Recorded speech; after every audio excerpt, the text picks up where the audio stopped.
G'day YouTube, Warbles on a lot here, with warbles on how to save fuel and money and emissions and so the planet. And yes, I am in fact serious. What sort of a mad scientist would I be if I couldn't give you a plan to save the planet? This work is based around the fact that step-up belted automotive alternators are 2.5% to 3.5% fuel efficient, and fuel costs $1.57.9 per litre for premium unleaded in northern New South Wales a couple of days ago, at a time when the off-the-shelf photovoltaic panels are 10% efficient and sunlight is free. Now there's a lot of people who say, oh yeah, so what, the engine's going, so the alternator's turning, so it doesn't take any extra fuel to charge the battery of the car. And these are the people who believe they've got a perpetual motion pulley at the front end of their crankshaft and they've never heard of the laws of thermodynamics. But for everybody else who lives in the real world, let's look at what the facts are. As it sits there, parked in the driveway, basically minding its own business, this little old car that has a little old electrical system and a little old motor that's not much bigger than a couple of milk cartons in terms of swept displacement, is actually using electricity just to sit here. Even with the ignition switched off, this dashboard clock is being fed electricity so that it knows what time to show you when you start the engine, or even switch the ignition on. Likewise, the stereo has a memory chip so that it can remember which radio station you were listening to and what radio stations you normally listen to, and it's got a clock in there as well. So between them, the stereo memory chip and the dashboard clock are sucking 0.1 of an amp. And they suck that out of the battery every hour for 24 hours. It totals 2.4 amp hours per day. The battery is 95 hours rated capacity, so it loses 1% of its stored charge per day to sulfation. Therefore that's another 0.95 of an amp hour. So we're now looking at 3.35 amp hours per day gone from the battery by leaving the car parked for a day. Which doesn't sound like much, but considering that the starter motor uses 0.05, a 20th of an amp hour to start the engine, then what's lost to sulfation and static drain is enough electricity to start the engine 67 times. You try that with a hand crank and see if it's not much. So, in a normal vehicle, to replace that not much of 3.35 amp hours, it'll take 3.35 times 110%, which is 3.68 amp hours, which has to come out of this alternator, which is 50% efficient. It's a 2-to-1 step up. The belt loses 50% of the power that it transmits, and the engine's only 25% efficient. So this is a 3.5% fuel efficient setup, and it's going to use 207 mils of petrol per amp hour. So that's 761 mils of fuel per day that you have to burn to make the electricity, to recharge the battery, to get over a day sitting in the car park. 5.3 litres a week. Just to help you get your mind around it, this is a 5 litre fuel container.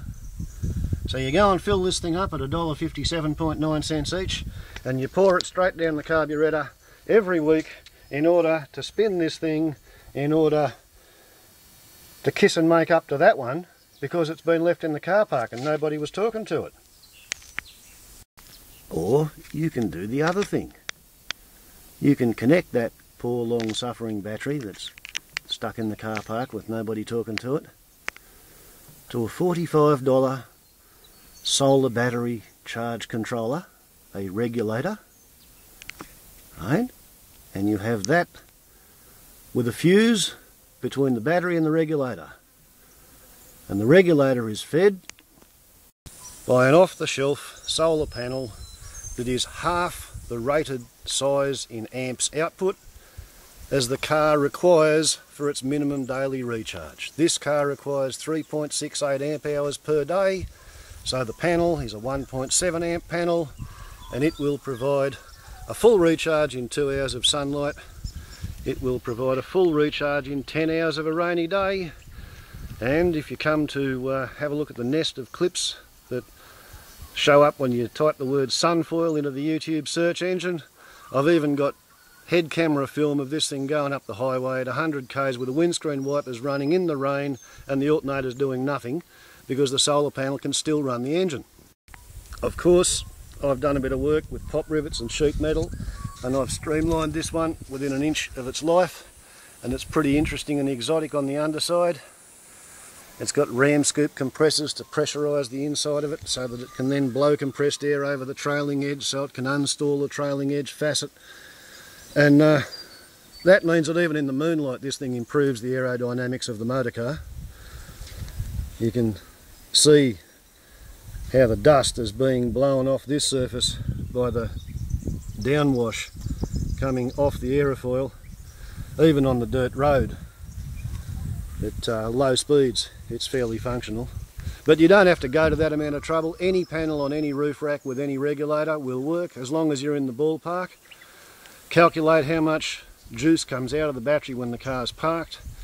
If you've got a big modern car with a big modern electrical system, you might be looking at 0.24 to 0.36 of an amp, feeding your central locking and your burglar alarm and all the rest of it. If you've got an overdrive cog in the gearbox, then you're probably going to have a 3-to-1 step-up ratio to the alternator, so you're going to burn 300 mils of fuel instead of 200 mils per amp hour, and you might need 7 to 10 amp hours per day.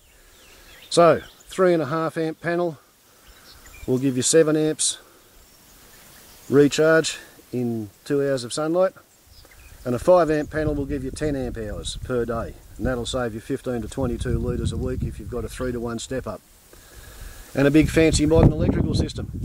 So there you go.